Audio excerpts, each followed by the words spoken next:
Maskesiz dışarıda gezmiyoruz. İnsanlarla olan ilişkimizde bu şekilde maskeyle korumuş oluyoruz. Dışarıdan bize bulaşmasını önlemiş oluyoruz. Ayrıca dışarıdan bulaşmasını önlediğimizde bu virüsü biz alıp eve getirmemiş oluyoruz.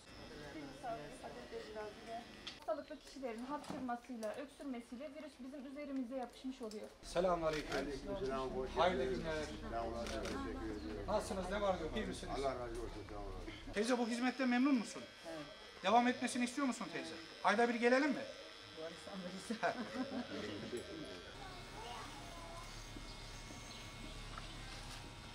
Nasıl? Memnun musun? Devam etsinler mi? Normalde berbere para veriyor muydu? Ha? Eskiden para veriyorduk. Eskiden çarşıya. Ha, çarşıya. Ha, oradan gittim çarşıya para verdim. Ne kadar veriyordun tıraşa? 10. 10 lira.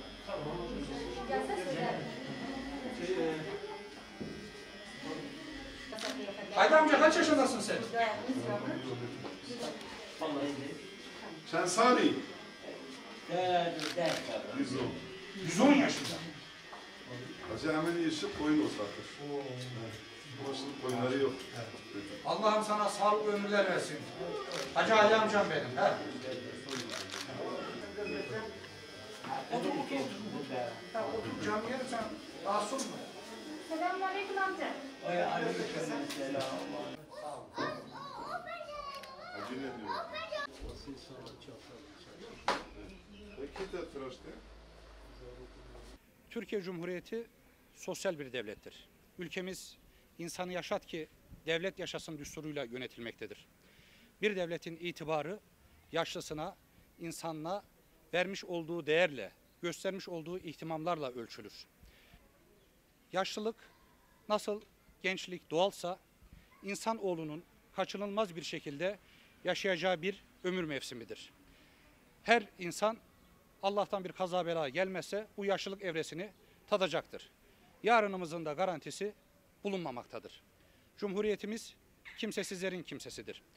Biz yaklaşık bir aydır Hilvan'da 65 yaş üstü vatandaşlarımızın 2022 sayılı kanun kapsamında bulunanlardan yani muhtaç, kimsesiz, bakıma ihtiyacı olan vatandaşlarımızı yaşlı bakım projesi kapsamına aldık.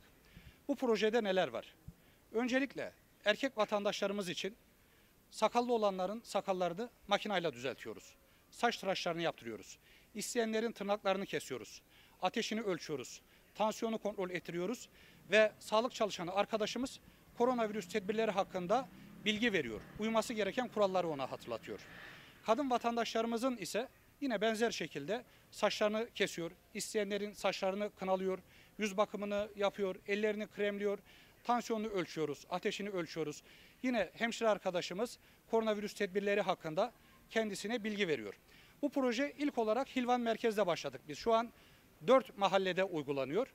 350 kadın, 261 erkek vatandaşımız olmak üzere toplamda 611 vatandaşımıza ulaşmış bulunmaktayız. Allah nasip ederse projemizin kapsamını genişleterek Hilvan'da bulunan 65 kırsal mahallemizin hepsinde bu projeyi biz uygulayacağız.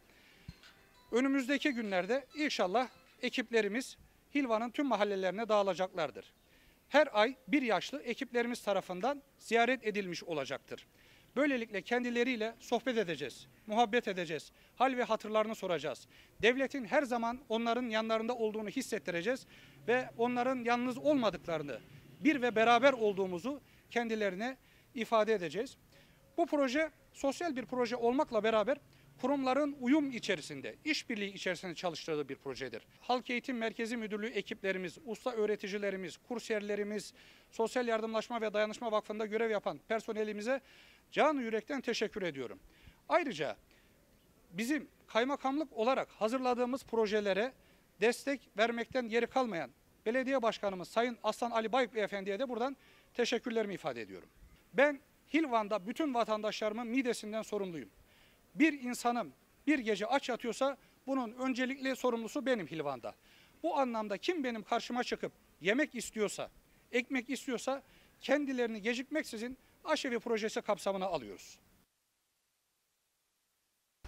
Hilvan Kaymakamlığı, Hilvan Belediyesi ve Halk Eğitim Müdürlüğü ile beraber Hilvan 4 merkez mahallede 65 yaş ve üstü vatandaşlarımızın bakım projesini başlattık.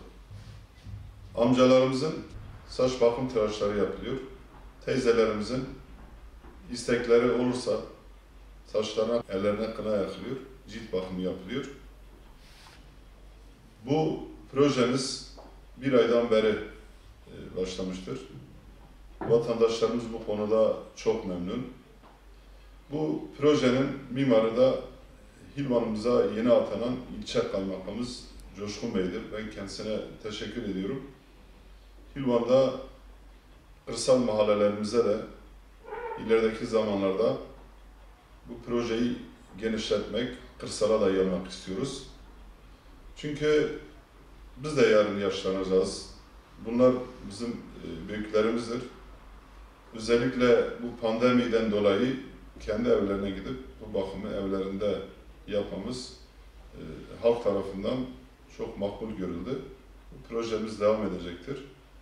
Vatandaşlarımıza ayaklarına hizmeti götürmek bizim için bir ibadettir.